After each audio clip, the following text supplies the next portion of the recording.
Barbie Kumalasari mengaku putus dengan Saipul Jamil. Sang penyanyi beberkan alasannya, kabar kurang mengenakan datang dari Barbie Kumalasari. Belum genap sebulan mengaku pacaran dengan Saipul Jamil, kini keduanya justru diisukan putus.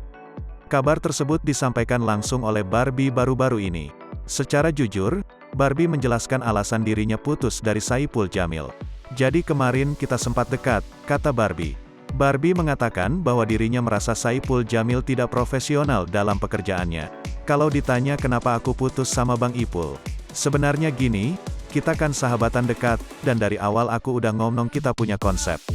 Dimana konsep ini memang tidak ada agreementnya. Karena kan aku pikir dia profesional ya, ucap Barbie. Beberapa kali Saipul Jamil disebut telah mengambil keputusan sendiri tanpa sepengetahuannya. Selain kecewa soal pekerjaan, Barbie menyebut Saipul Jamil ketahuan pelukan dengan wanita lain. Ditambah lagi, Barbie juga kecewa lantaran Saipul Jamil tidak profesional soal pembagian hasil job mereka.